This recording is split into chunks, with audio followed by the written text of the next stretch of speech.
हरे कृष्णा। तो आज का टॉपिक है आधी रात आपको याद करके क्या सोचा जा रहा है। ठीक है, अभी इस वक्त क्योंकि दिल की बात है, हम कर रहे हैं रीडिंग होने वाली है for all science general collective Hindi tarot.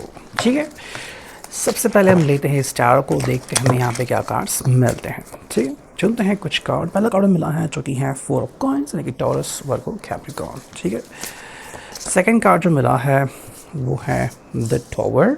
ठीक है, थर्ड जो कार्ड मिला है वो है the sun. Okay, as you can see. Next हम देखते हैं, हमें यहाँ पे मिला है द एम्परर। ओके, फिर हमें मिला है यहाँ पे एस ऑफ सॉर्ड्स। ओके, और हमें मिला है यहाँ पे 2 ऑफ सॉर्ड्स। ठीक है, और यहाँ पे मिला है द लवर्स।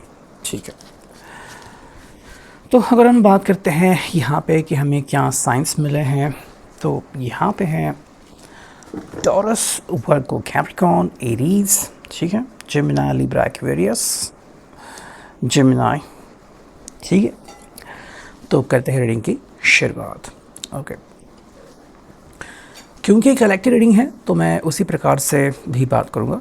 देखो, इस व्यक्ति के लिए जो अभी के मोमेंट्स हैं, अभी के जो हालात हैं, वो कुछ ऐसे हैं कि भाई थोड़ा सा ये जो पर्सन है वो एंग्शियस फील कर रहा है। मतलब कि भाई देखो, ये आपके ऊपर हक जमाना चाहता है। ठीक है, कि भाई आपके ऊपर बस इनका हक हो, या फिर ये जब बात करे तो आप अवेलेबल होनी चाहिए, एंड बस आपसे ही, मतलब इनसे ही आपने बहुत सारी बातें शेयर करनी चाहिए। देखो, कभी कभी इनको गुस्सा आता है कि ये आपकी ज़िंदगी के अहम हिस्से क्यों नहीं है। ठीक है, अगर कई बार इनको ये महसूस होता है कि आपकी ज़िंदगी में और भी कई सारे लोग हैं, जैसे कुछ बहुत ही करीब फ्रेंड्स हो गए या फिर कुछ और लोग हो गए, इनके साथ आप कुछ बातें शेयर करते हो, तो वो कभी कभी इनको ऐसा लगता है कि मे बी वो लोग इनकी जगह लेंगे, या फिर वो लोग इनके बारे में आपसे कुछ कानाफूसी कर सकते हैं। ठीक है, तो कहीं ना कहीं जो असुरक्षितता की भावना है वो इनके जहन में रहती है कि भाई चाहे कुछ भी करके ये पर्सन जो है वो आपके ऊपर अपना हक जमाना चाहता है। ठीक है, देखो, इस पर्सन को आपकी उस वक्त ज़रूरत पड़े या ना पड़े, लेकिन अगर आपका हमेशा इनको फ़ोन आता है या फिर आप हमेशा इनसे बात करते हो, तो इनको ये एहसास होगा कि भाई चाहे जो हो जाए आप इनका साथ नहीं छोड़ोगे। तो ये एक ज़िम्मेदारी है जो आपके कंधे पे आके बैठ जाती हैं। बट अगेन, इस ज़िम्मेदारी को आप कैसे निभाते हो ये आपके ऊपर डिपेंड है। ठीक है, अगर आप में से किसी को लगा कि नहीं ये तो बहुत ज़्यादा है, मैं ही क्यों हमेशा एफर्ट्स करूँ, तो फिर ऐसी बात हो सकती है। अगर आपको लगा कि नहीं कोई बात नहीं, ये बस उनकी एक अपेक्षा है, मैंने अगर वो अपेक्षा पूरी कर ली तो उसमें क्या बात है ना। तो जिस प्रकार से आप इस बात को देखोगे वैसे ही आपको सोल्यूशन मिल जाएगा। ठीक है, तो अगर हम बात करते हैं तो थोड़ी सी चिंता तो है इस मोमेंट में, क्योंकि इस व्यक्ति को लगता है कि मे बी जिस तरह से हालात चल रहे हैं, ठीक है, कभी कभी आप इनकी बात को बुरा मानते हो, आप इनकी बात का बुरा मानते हो, या फिर कई बार आप इनको कुछ सुनाते हो और ये पर्सन फिर उससे ऊब जाता है, या फिर इस बात से ये पर्सन को बहुत बुरा लगता है। तो एक ऐसा मोमेंट यहाँ पे इनके हिसाब से अभी क्रिएट हो रहा है जिसके कारण शायद आप दोनों के बीच बहुत बड़ा झगड़ा हो सकता है।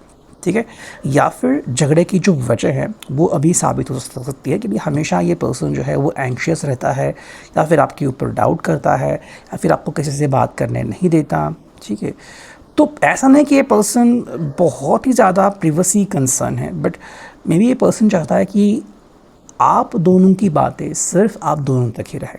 ठीक है, कोई तीसरा पर्सन आप दोनों के बीच नहीं आना चाहिए। ठीक है, ये बात यहाँ पे आती है। नेक्स्ट अगर हम कहेंगे, देखो इनके हिसाब से चीज़ें ऐसी हैं कि चाहे जो हो जाए आप दोनों के बीच की बातें आप तक ही रहनी चाहिए। मतलब चाहे आप झगड़ा कर रहे हो या फिर आप दोनों कुछ बातें कर रहे हो, आपको कुछ कहना है, तो आप वो बस एक दूसरे के साथ शेयर करिए। ये बात तीसरे कान तक नहीं जानी चाहिए। ठीक है, तो यहाँ पे ना ही किसी की फैमिली ना ही किसी का फ्रेंड इन्वॉल्व हो सकता है। ठीक है, हाँ, अगर आप चाहे तो किसी का ओपिनियन, किसी का गाइडेंस ले सकते हो, लेकिन फाइनल डिसीजन जो है वो आपका ही रहेगा यहाँ पे। ठीक है, अगर हम बात करते हैं यहाँ पे, तो देखो ये पर्सन बस इतना बोलता है कि अगर हम इस तरीके से व्यवहार करते हैं तो हमारे रिश्ते में हमें काफ़ी कुछ सकारात्मक दिखता है। ठीक है, अब देखो कुछ लोग जो है वो रीडिंग देखते हैं और उनका पहले से ही ब्रेकअप हुआ है, या फिर जो उनके साथ घट रहा है, शायद वो पॉजिटिव नहीं है, और अगर रीडिंग पॉजिटिव आती है तो उस चीज़ से नाराज़ होते हैं कि भाई देखो रीडिंग तो पॉजिटिव है लेकिन मेरे ज़िंदगी में तो कुछ पॉजिटिव नहीं हो रहा। तो देखो अगर ऐसा कुछ है तो आप मान सकते हो कि रीडिंग आपके लिए स्पेसिफिकली नहीं है, ठीक है। हालांकि जिस पल आपको लगता है कि हाँ ये रीडिंग मेरे लिए है तो आप वो बिल्कुल सुन सकते हैं, बिकॉज ये कोई पर्सनल रीडिंग नहीं है, ये जनरल रीडिंग है, ठीक है, और वो भी कलेक्टिव रीडिंग। तो हम यहाँ पे कोई पिक कार्ड रीडिंग नहीं कर रहे हैं, ठीक है।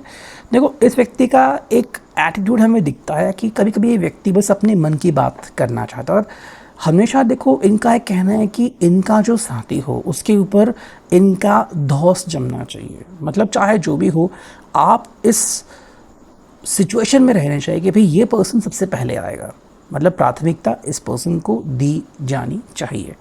अब आप इसे असुरक्षितता के एक मूल सिद्धांत से कनेक्ट करो, या फिर यूँ कहूँ कि ये पर्सन जो है अपने आप को एक बहुत ही किंग जैसा एक ट्रीटमेंट चाहता है। देखो वो अलग अलग चीज़ें होती हैं रिश्ते में, आप एक दूसरे के साथ कैसे व्यवहार करते हैं वो तो आप दोनों के ऊपर डिपेंड है।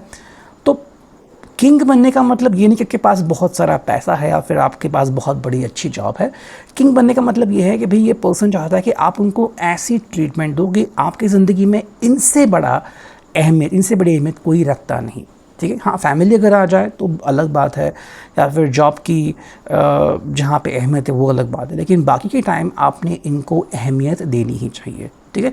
समय समय पे ये पर्सन आपकी टेस्ट भी ले सकते हैं, आपको कह सकते हैं कि भाई आपको कुछ चुनना होगा कुछ चीज़ों के बीच और मेरे बीच, तो आप क्या चुनोगे, है ना। तो ऐसे में अगर जवाब आपका इनकी तरफ जाता है तो इनके चेहरे पे डेफिनेटली स्माइल आ सकती हैं। हालांकि ये कुछ चीज़ें हैं जो वो सिर्फ ये कंफर्म करने के लिए पूछ सकते हैं कि आपका रवैया इनकी तरफ क्या है।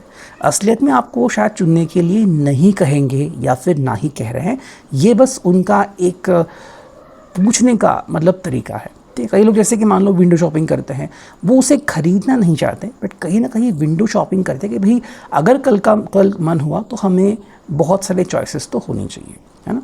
नेक्स्ट अगर हम बात करें, देखो ये पर्सन आपको एक सिंपल चीज़ बोलता है कि हमारे बीच कम्युनिकेशन जो है ना वो इसी प्रकार से होनी चाहिए। चाहे आप इसे वन वे कम्युनिकेशन कहें कि जहाँ पे ये पर्सन अपनी हर बात आपको बता रहा है या फिर आपके ऊपर अपनी हर बात थोप रहा है, देखो ये चीज़ें मानने के ऊपर है। अगर आप इसको इस तरीके से समझते हो तो ठीक है, लेकिन एक यहाँ पे पैटर्न हमें दिखता है कि इनके हिसाब से भी चीज़ें बहुत सिंपल होनी चाहिए, ठीक है।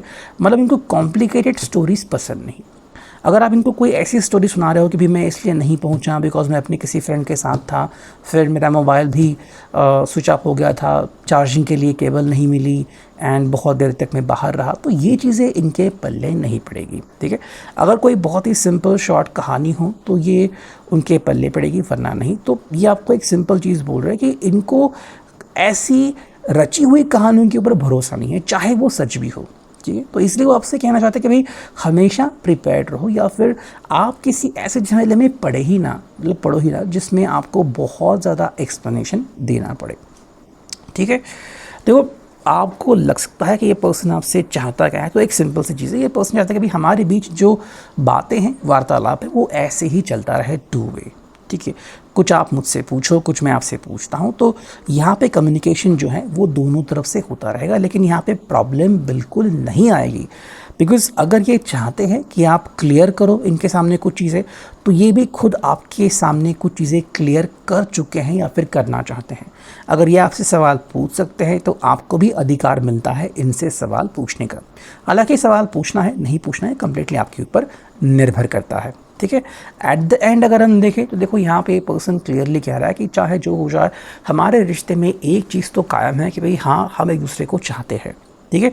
तो मे बी ये पर्सन अभी बहुत ही पजेसिव सिचुएशन में है कि जहाँ पे ये पर्सन आपको किसी और के साथ शेयर नहीं कर सकता, मतलब चाहे आपके फ्रेंड्स भी हो या फिर कुछ हो। ये चाहता है कि भाई आपका 100% फोकस इन पे आना चाहिए, ठीक है। जैसे कि मतलब अगर आपको लगता है कि भाई शादी के बाद कमिटमेंट के बाद कि भाई आप फैमिली के साथ रहेंगे या फिर कुछ समय फैमिली के साथ बिताएंगे वगैरह वगैरह, या फिर दोस्तों के साथ भी आप उतना समय देंगे, तो ये पर्सन को शायद बुरा लग सकता है। बिकॉज़ अगर आप सिर्फ एक दूसरे के बारे में सोचें कि आप उनको इतना समय दोगे, ठीक है, तो इनके मन में बहुत सारे विचार आते हैं कि हम उस वक्त मतलब बहुत जगह घूम सकते हैं, हम चाहे तो मूवीज़ देख सकते हैं, मतलब हमारा एक अलग स्केड्यूल होगा, ना तो डिस्टर्ब करने के लिए फैमिली होगी, ना तो फ्रेंड्स होंगे। हालांकि आपको आपकी फैमिली से या फ्रेंड्स से कट नहीं कर रहे। अगर आप ये वर्ड यूज़ करोगे कि ये पर्सन आपको अपनी फैमिली से कट कर रहा है, तो नहीं, बल्कि आपको बोल रहा है कि भाई कुछ समय सिर्फ हमारा होगा और उस समय आप दोनों के बीच किसी ने नहीं आना चाहिए। इसलिए आज भी जब आधी रात हो जाती है तो वो एक्सपेक्ट करता है कि भाई दोस्त से भी ज़्यादा आप इनके साथ कम्युनिकेशन करोगे, ठीक है। फैमिली के साथ आप दिन भर बात कर सकते हो, शाम के वक्त बात कर सकते हो, लेकिन इस पर अगर आप इनके साथ में भी कॉल नहीं कर पाए, चैट भी करते हो, तो इनको ये खुशी होगी, हाँ आप इस बात को समझते हो कि ये पर्सन आपको कितना इम्पोर्टेंस देता है, और बदले में अगर वो आपसे उतना ही इम्पोर्टेंस मांगता है तो उसमें कोई बुरी बात बिल्कुल नहीं है, ठीक है। सो ये है अभी के लिए रीडिंग। Thank you.